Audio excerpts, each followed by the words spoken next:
2 से 2 गया, कितना बचा है, sigma by 4 epsilon naught E.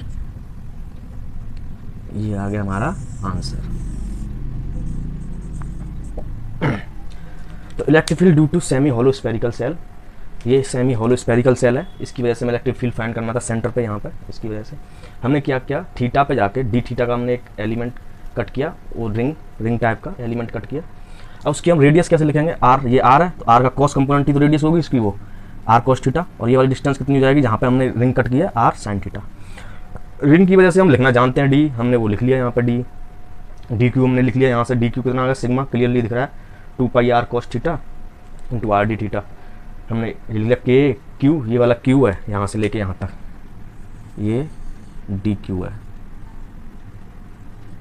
Into ये एक्स है, जैसे हम एक्स लिखते हैं ना, K Q X upon R square plus X square power 3/2। उसको सॉल्व किया, के की वैल्यू 1.4 पाई एप्सिलॉन नॉट लिखी, 4 सॉल्व किया, आंसर आ गया 4 by sigma by 4 epsilon not. अब हमारा यहाँ तक हमने इलस्ट्रेशन कर लिए। अब इसके बाद है properties of electric field lines. Electric field lines की हम प्रॉपर्टी देखते हैं, ये हमने बहुत सारे इलस्ट्रेशन कर लिए यहाँ पे अच्छे। इलेक्ट्रिक फील्ड लाइन की प्रॉपर्टीज देखते हैं इसके बाद।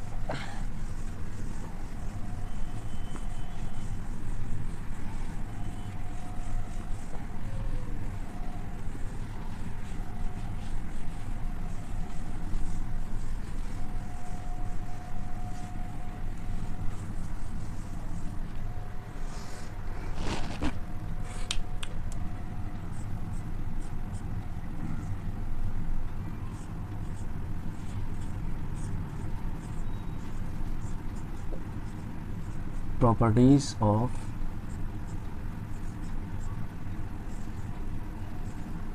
electric field line। Electric field lines की प्रॉपर्टी देखते हैं, क्या क्या प्रॉपर्टीज है।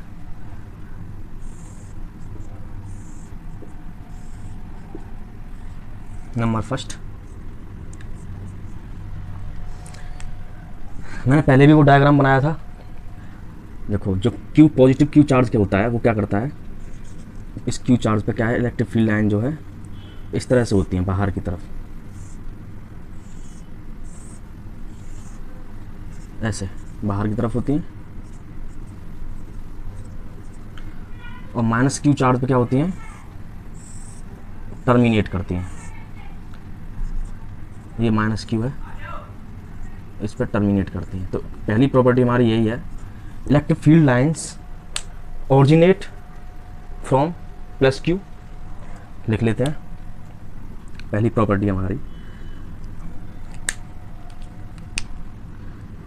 मैं इलेक्ट्रिक फील्ड लाइन को लिख देता हूँ E F L R originate from positive charge और infinite and terminated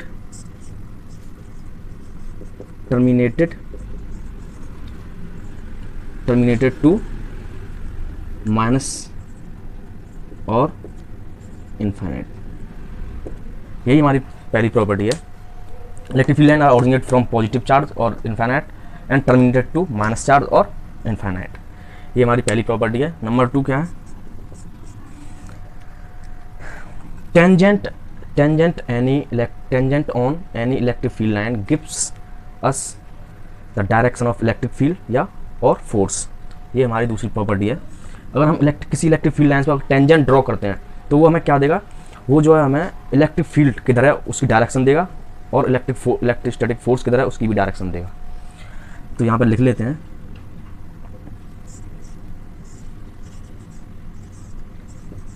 tangent on any electric field line gives the direction of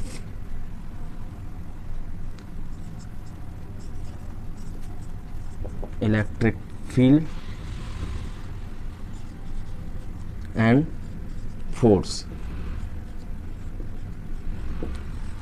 electric field and force. जैसे मान लो हमने ये कोई इलेक्ट्रिक फील्ड लाइन है, इस पे हमने टेंजेंट ड्रॉ करी यहाँ पे, ये टेंजेंट ड्रॉ करी, तो ये हमें जो है डायरेक्शन किसकी देगा, ये इलेक्ट्रिक फील्ड लाइन है, ये टेंजेंट ड्रॉ करी तो ये हमें किसकी डायरेक्शन देगा, इलेक्ट्रिक फील्ड की एंड फोर्स की। देयरफॉर इसलिए ये क्या कहलाती हैं, therefore it is called as electric lines of force. ये क्या कहलाते हैं, electric lines of force. Number third property क्या है,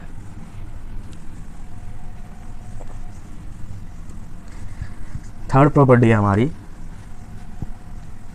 electric field lines represent net electric field. Third property है, electric field lines represent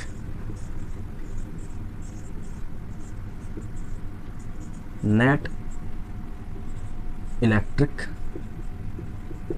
field. समझने के लिए, जैसे ये क्यू है, ये भी क्यू है, तो यहाँ पर किसी पॉइंट पे इलेक्ट्रिक फील्ड किधर की तरफ होगा, इसकी वजह से क्या होगा, दूर की तरफ, ऐसे ही इसकी वजह से भी कितना होगा, दूर की तरफ।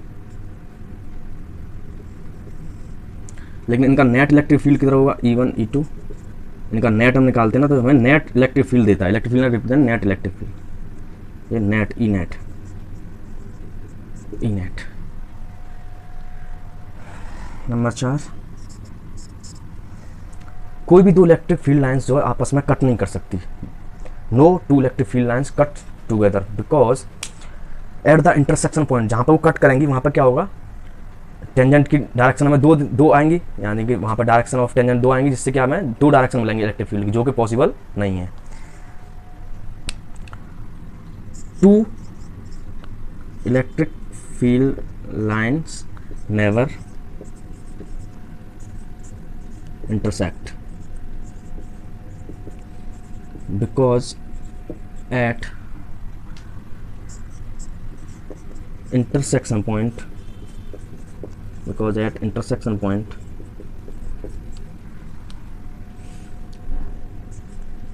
two direction of electric field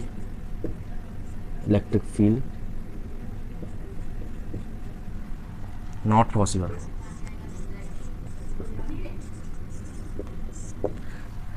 intersection point पर दो डायरेक्शन इलेक्ट्रिक फील्ड की नहीं लिख सकते, क्योंकि इंटरसेक्शन पॉइंट पर दो डायरेक्शन आएंगी जो कि पॉसिबल नहीं है। तो ये वाला जो केस है, जैसे कि ये इलेक्ट्रिक फील्ड लाइन ये हो गई, एक ये हो गई, ये कट कर जाए एक दूसरे को, ऐसा नहीं होगा।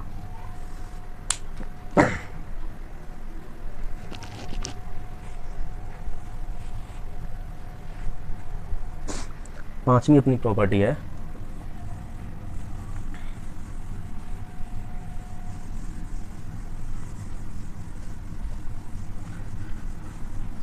इलेक्ट्रिक फील्ड लाइंस की, पांचवी अपनी प्रॉपर्टी है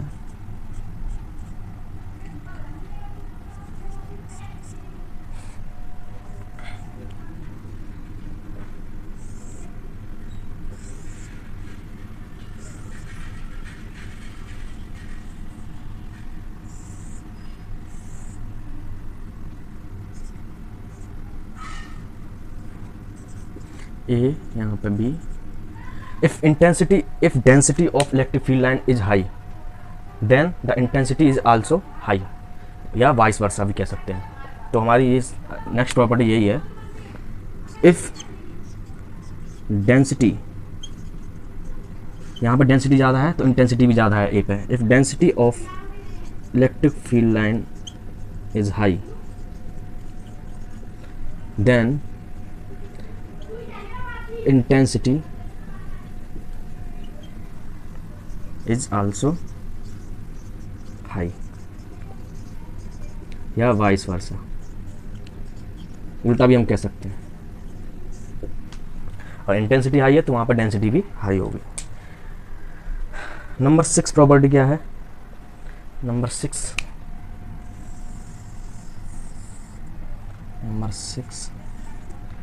इलेक्ट्रिक फील्ड लाइंस कभी भी क्लोज लूप नहीं बना सकती, क्योंकि क्लोज लूप बनाया तो वहाँ पे क्या है, वर्क डन जो है जीरो आना चाहिए क्लोज लूप में, क्योंकि इलेक्ट्रोस्टैटिक फोर्स क्या है, हमारा कंजर्वेटिव फोर्स है, तो उसका क्लोज लूप में वर्क डन जो है जीरो आना चाहिए।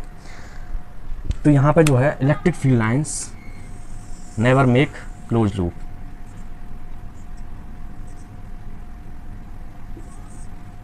यहाँ पे फोर्स क्यूई क्यूई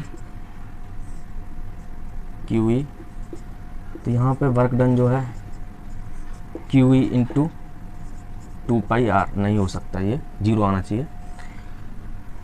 तो यहाँ पे लिखेंगे हम electric field lines never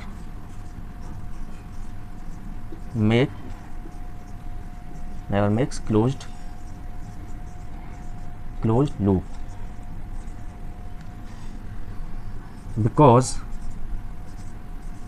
electrostatic force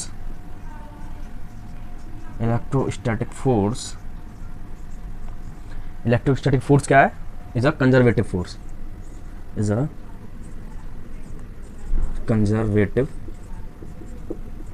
force,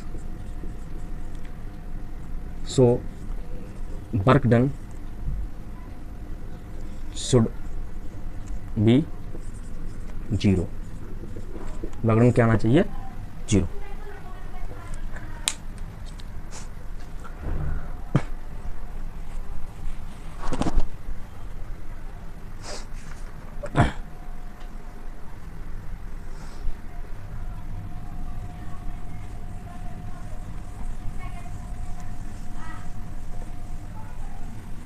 छह प्रॉपर्टीज हो गई हमारी।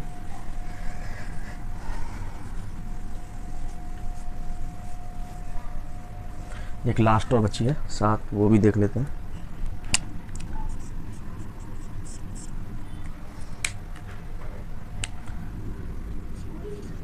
Number of lines originating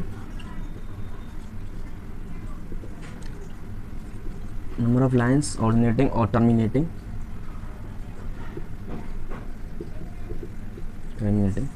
is directly proportional to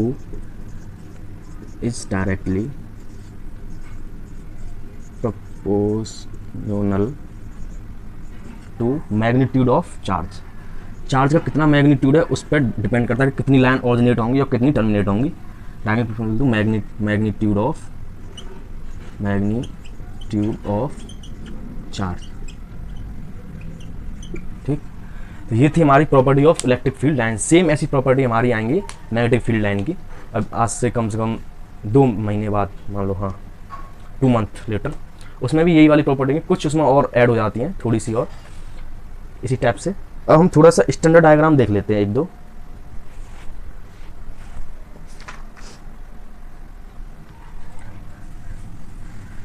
ये जो हमने इलेक्ट्रिक फील्ड लाइंस जो पढ़ी है, इसकी हम कुछ स्टैंडर्ड डायग्राम देख लेते हैं जो हमने किताबों में होते हैं, कभी कभी डायरेक्ट क्वेश्चन भी आ जाता है। तो ये कुछ स्टैंडर्ड डायग्राम देख लेते हैं। Standard diagram electric field lines के। नंबर पहला है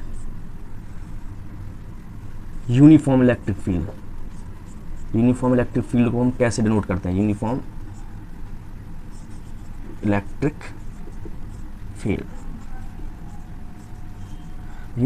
फील्ड को कैसे डिनोट करते हैं? सिंपल, इसमें क्या है, सीधा सीधा ऐसे हम लाइन, ये जो है यूनिफॉर्म इलेक्ट्रिक फील्ड को डिनोट करती हैं, ये वाली लाइंस। नंबर 2, मान लो ये चार्ज है Q और यहाँ से कुछ डिस्टेंस पर रखा है -Q, तो यहाँ पे इलेक्ट्रिक फील्ड लाइन कैसे होंगी? ऐसे यहाँ से निकलती और यहाँ पे टर्मिनेट, यहाँ से ऑरिजिनेट, यहाँ से टर्मिनेट, यूँ।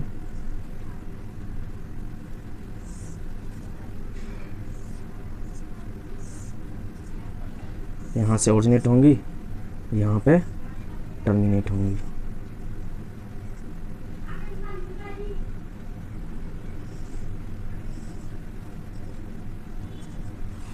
ये वाले प्लस क्यू, ये माइनस क्यू, यहाँ से ओरिजिनेट, यहाँ से निकलती हुई और यहाँ से एंटर कर रही हैं। ये वाला डायग्राम, ये स्टैंडर्ड डायग्राम है, ये हमें समझ आनी चाहिए। नंबर 3, मान लो ये पॉजिटिव है, ये चार्ज क्यू, ये भी दूसरा भी चार्ज क्यू यहाँ पे भी पॉजिटिव है, तो यहाँ पे क्या होगा, इधर नहीं जा सकती इसकी इलेक्ट्रिक फील्ड लाइन, तो ये क्या है, रिपल्सन कर रिपोज करेंगे एक दूसरे ऐसे।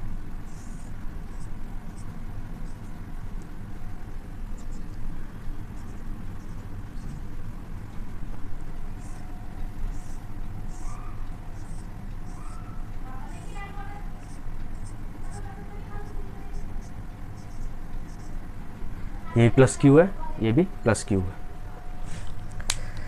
ये हो गए हमारे स्टैंडर्ड डायग्राम, थोड़े से दिमाग में होने चाहिए। अब हम एक छोटा सा क्वेश्चन कर लेते हैं उस पर।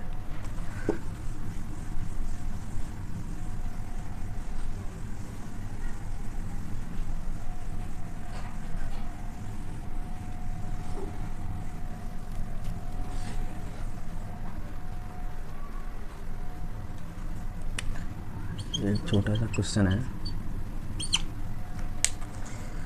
मान लो ये जो है यूनिफॉर्म इलेक्ट्रिक फील्ड है,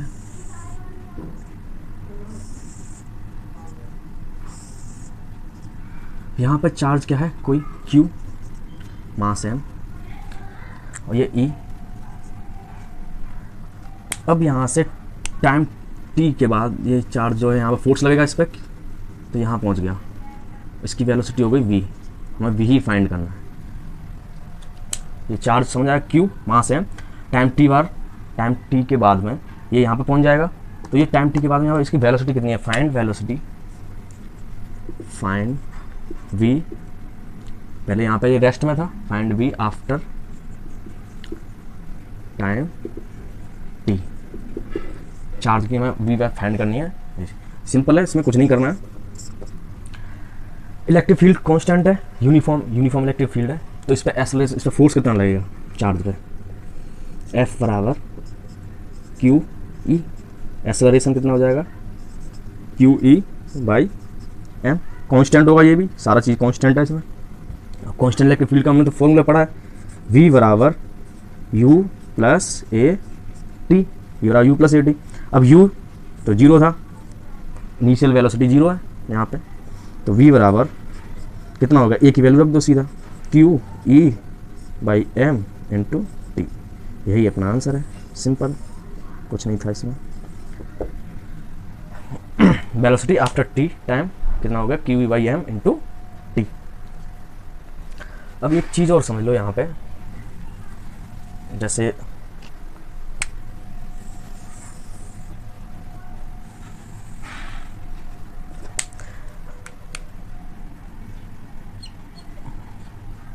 किसी फोर्स लगा है F और ये है कांस्टेंट फोर्स लगा है, तो उसका पाथ क्या होगा चार्ज का, तो वो हम समझ लेते हैं। पाथ क्या क्या हो सकता है उसका, F कांस्टेंट फोर्स लगा है, तो यहाँ पे स्ट्रेट लाइन हो सकता है, स्ट्रेट लाइन या पैराबोला, दो हो सकते हैं पाथ इसके कांस्टेंट फोर्स के। स्ट्रेट लाइन कब होगा, स्ट्रेट लाइन जब होगा जब u वेलोसिटी या तो जीरो हो या u पैरेलल अथवा एंटी पैरेलल और anti parallel to g। Acceleration के पैरेलल हो या एंटी पैरेलल हो, या u जो है ये जो है u जीरो हो, तो वहाँ पे पाथ क्या होगा, स्ट्रेट लाइन। पैराबोला कब होगा, जब स्ट्रेट लाइन नहीं है, जब स्ट्रेट लाइन नहीं है तो वहाँ पैराबोला होगा। when straight line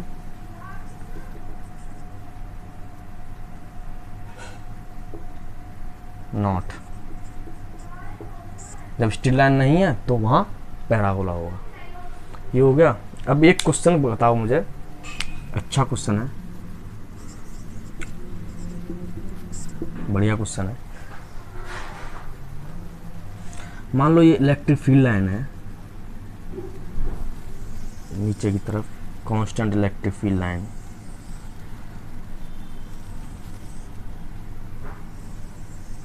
एक कांस्टेंट इलेक्ट्रिक फील्ड लाइन है। यहाँ पे चार्ज कोई Q है माइनस Q, ये नीचे की तरफ है E, यहाँ पे E जो है नीचे की तरफ है, इलेक्ट्रिक फील्ड ऐसे लगा हुआ है, uniform electric field, minus charge Q, M। तो मुझे इसका पाथ का आप जो बताइए कौन सा पाथ हो सकता है इसमें। इसका एक तो ये ऐसे आ जाएगा, ऐसे आ जाए, या ऐसे ये आएगा, या ऐसे आएगा, या ऐसे यहीं से यहीं मुड़ जाएगा। ये नंबर 1, नंबर 2, नंबर 3, नंबर 4 या नंबर 5। इसमें से मुझे पाथ बताओ, इस Q का पाथ कौन सा हो सकता है। इसमें इलेक्ट्रिक फील्ड ऐसे लगा हुआ है माइनस Q 4।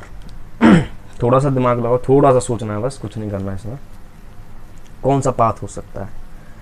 5 ऐसे है, जस्ट वहीं से वहीं मुड़ गया।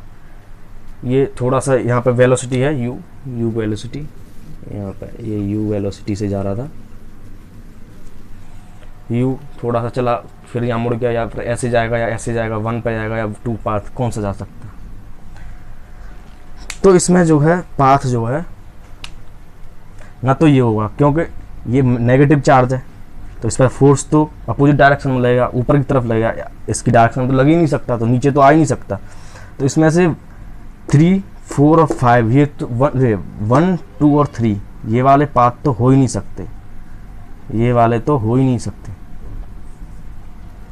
हो सकता है 4 या 5, क्योंकि इसमें थोड़ी सी वेलोसिटी है। 5 भी नहीं हो सकता, क्योंकि वहीं से वहीं नहीं चार्ज मुड़ सकता एक साथ। फोर्स इसमें इसका आंसर होगा 4। कैसे होगा, थोड़ी सी इसमें वेलोसिटी है, थोड़ा सा चलेगा, इस पर फोर्स जो है, फोर्स इसकी डायरेक्शन को चेंज करेगा, ऐसे ऐसे ऐसे धीरे धीरे, ऐसे जा रहा था ये सीधा, फोर्स इस पर लगेगा तो ये डायरेक्शन चेंज करेगा, तो ये इस पाथ पे जा सकता है। इसकी एक पॉसिबिलिटी है कि ये 4 नंबर पाथ पे जा सकता है। तो इसका आंसर आ गया पाथ नंबर 4, पाथ नंबर 4। ठीक,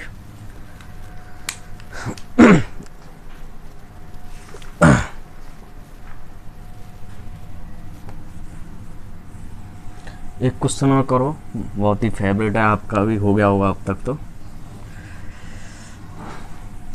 सर्कुलर प्रॉब्लम का वही वाला जो हम करते हैं बार बार, लेकिन इसमें अब एक और नया फोर्स ऐड हो जाएगा। इसमें क्या है, यूनिफॉर्म इलेक्ट्रिक फील्ड भी लगा हुआ है, तो इसमें एक इलेक्ट्रोस्टैटिक फोर्स भी आ जाएगा। तो हमें वही फाइंड करना है, यू मिनिमम, जो कि हम अब तक करते आए।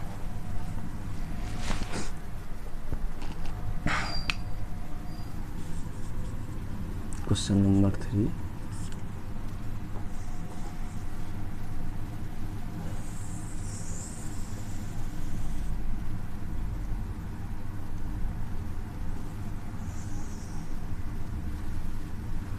चार्ज Q, मास M, ये पॉइंट A, यहाँ मान लो पॉइंट B, यहाँ पे वही C अपना हमेशा की तरह, यहाँ पर D।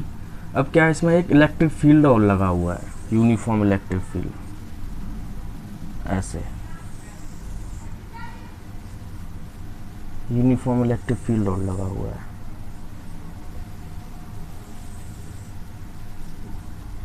यूनिफॉर्म इलेक्ट्रिक फील्ड लगा हुआ है। फाइंड क्या करना है, फाइंड यू मिनिमम। यहाँ पे हमें यू मिनिमम फाइंड करना है, जिससे क्या है, कंप्लीट सर्कल कर जाए हमेशा की तरफ। वही क्वेश्चन है, फाइंड, ये ई लगा हुआ है, यहाँ पे इलेक्ट्रिक फील्ड लगा हुआ है। Find U minimum to complete the circle.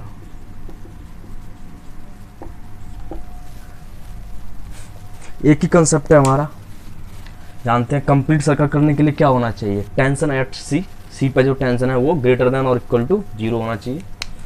तो यहाँ पे जो है मान लो ये वेलोसिटी कितना है v, और ये इसकी रेडियस r है। तो यहाँ पे टेंशन, यहाँ पे फोर्स, कौन कौन से फोर्स लगेंगे यहाँ पे वो लिख लेते हैं हम। एक तो उधर लगेगा mv²/r, और नीचे कौन कौन से फोर्स लगाएंगे TC प्लस mg प्लस एक फोर्स और ऐड हो गया इसमें, कौन सा QE। Q है ना यहाँ पे, E इलेक्ट्रिक फील्ड लगाया तो फोर्स, इलेक्ट्रोस्टैटिक फोर्स कौन सा लगेगा QE। ये फोर्स और आ गया इधर। बस हम क्या करते हैं,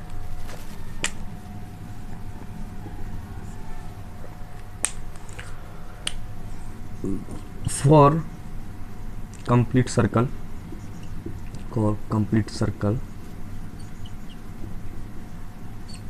TC greater than equal to 0 होना चाहिए। यहाँ पर जो TC है ये ग्रेटर देन और इक्वल टू 0 होना चाहिए, तभी हो पाएगा। TC कितना आ जाएगा mv²/r। अरे यार इसकी mv²/r minus mg minus QE greater than equal to 0। एक इक्वेशन तो यहाँ से हम लिखते हैं, दूसरी कहाँ से लिखते हैं याद है, दूसरी हम कहाँ से लिखते हैं, वर्क एनर्जी थ्योरम। ये तो फोर्स की हो गई, एक वर्क एनर्जी WET लगाएंगे।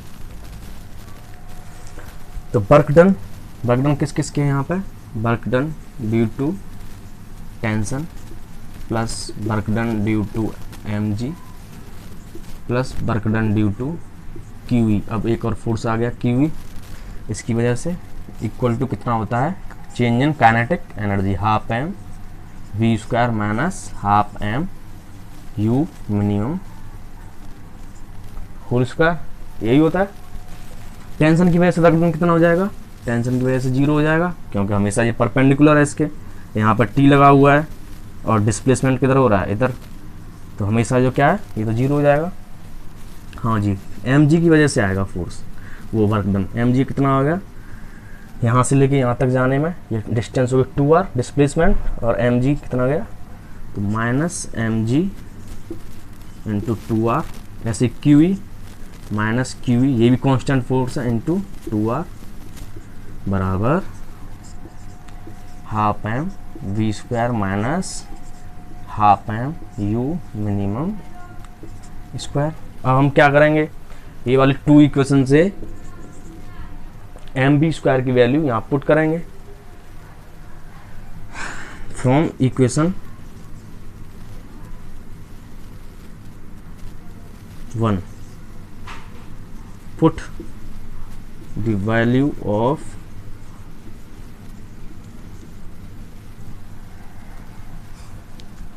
in equation 1 put the value of mv² from equation 2 से जो है mv² की वैल्यू हम उसमें पुट करेंगे कि ये 2 इधर जाएगा, ये वाला एलसीएम लेंगे तो ये आ जाएगा माइनस 4mgr माइनस 4qer, तो यहाँ पे आएगा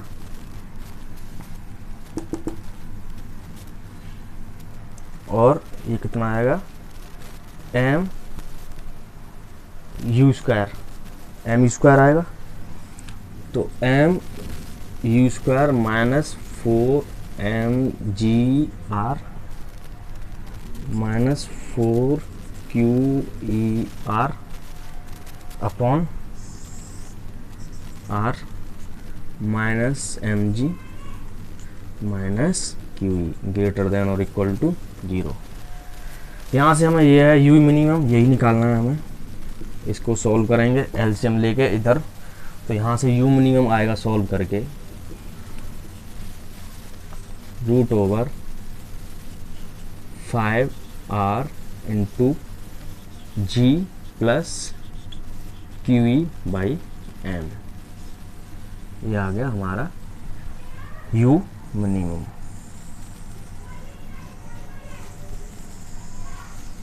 कितना आ गया, √5r(g + qv/m), या फिर इसको क्या लिख लो आप, g इफेक्टिव। उसमें भी √5rg आता था, यहाँ पे इसको क्या लिख सकते हैं अपन, g इफेक्टिव, g इफेक्टिव। ये हो गया।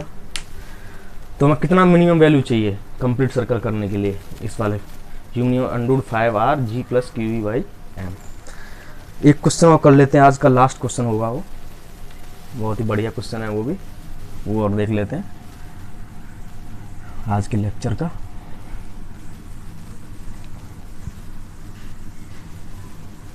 समझ में तो आया ना ये, इसमें हम एक ही तरह से फॉर्मेट होता है इसका। टीसी जो टी वाला सी वाला पॉइंट है उस पर ग्रेटर देन होना चाहिए, कंप्लीट सर्कल करना है तो ग्रेटर देन इक्वल टू 0। अब तो आपको रट भी गया होगा यार। और वर्क एनर्जी थ्योरम लिखते हैं, जो भी फोर्स हैं उनके वर्क लिखो, चेंज इन काइनेटिक एनर्जी लिखो, वहाँ से वैल्यू पुट करो, आंसर आ गया। एक ये सा फॉर्मेट है।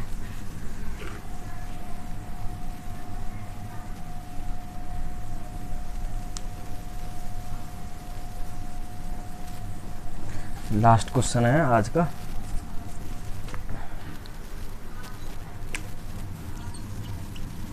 Question number 4।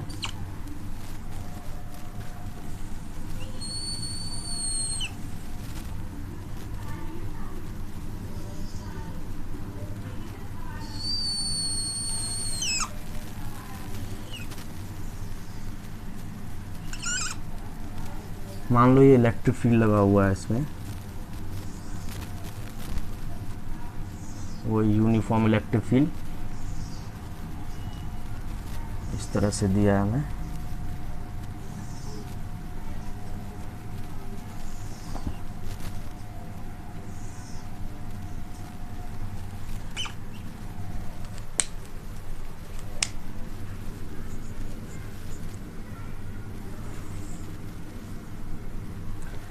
ये वाली डिस्टेंस है d, और यहाँ पे दो चार्ज हैं, एक तो माइनस है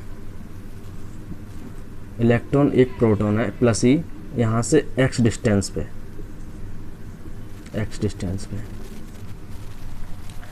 अब क्या किया हमें, find the value of x की वैल्यू फाइंड करनी है जिससे कि दोनों सेम टाइम पे, यानी दोनों प्लेस हो सिमुलटेनियसली, सेम टाइम पे पहुंचे, यहाँ से ये और ये simultaneous. Find the value of x such that electron and proton reaches places simultaneously. Find value of x such that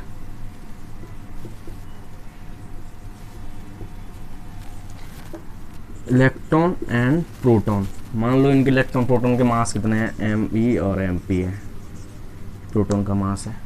electron and proton reach place, यहाँ पे ये वाला इधर जाएगा क्योंकि इलेक्ट्रॉन इस पर फोर्स इधर लगेगा, reach place सिमुलटेनियसली,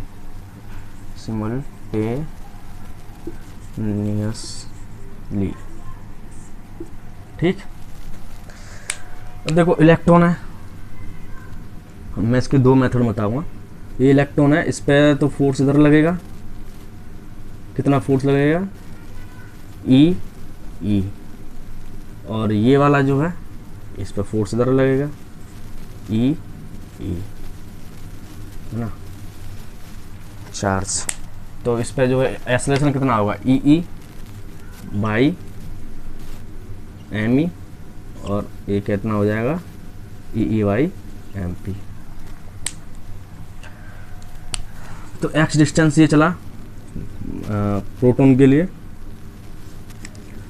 for proton x distance चला, s बराबर U T plus half A T square, s बराबर, तो u तो 0 है, हाफ ए कितना है, E by M P into T square for electron. तो डिस्टेंस, ये वाली डिस्टेंस कितनी हो जाएगी, d माइनस एक्स, ये x है तो d माइनस एक्स बराबर half E by M E T square समीकरण, एक इक्वेशन नंबर 2, एक दूसरे डिवाइड कर दो, 1/2 कर दो, तो ये कितना हो गया x/d माइनस एक्स बराबर 1/2 से 1/2 का q से q कट गया, तो ये हो गया क्या कितना t से t तो me/mp। तो यहाँ से हम x निकालेंगे तो ये आएगा me into D over me plus mp। ये आ गया हमारा x। एक दूसरा सॉल्यूशन भी देख लो इसका, स्मार्ट सॉल्यूशन, इसको बोलते हैं स्मार्ट सॉल्यूशन।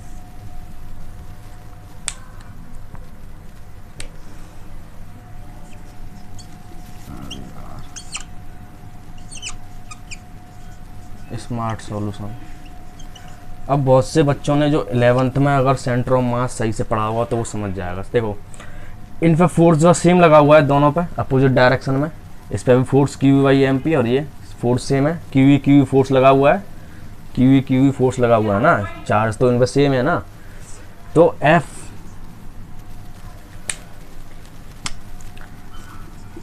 इलेक्ट्रॉन बराबर F प्रोटॉन, फोर्स सेम है, तो सेंटर ऑफ फोर्स सेम है, सेंटर ऑफ मास क्या होगा, रेस्ट पर होगा। सो सिस्टम का centre of mass is at rest. Rest पे तो हम क्या कर देंगे, me प्रोटॉन इंटू एक्स बराबर mp इंटू डी माइनस, नहीं ये आ जाएगा mp, ये प्रोटॉन है ना, me D minus x. X की वैल्यू निकालो यहाँ पे, वही आएगी mp इंटू एक्स बराबर me into D minus me into x, इधर x आ जाएगा, mp plus me into x बराबर me इंटू डी, एक्स बराबर आ गया वही me over mp plus me into D. ये स्मार्ट सॉल्यूशन है। सेंटर ऑफ मास अगर आपने पढ़ा होगा तो फोर्स सेम है तो centre of mass is rest, तो हम क्या कर देंगे, कंजर्वेशन लगा देंगे, आ गया। ये था भाई आज का लेक्चर हमारा कंप्लीट हो गया यहाँ पे। नेक्स्ट लेक्चर में हम आगे स्टार्ट करेंगे। Thank you for watching my video.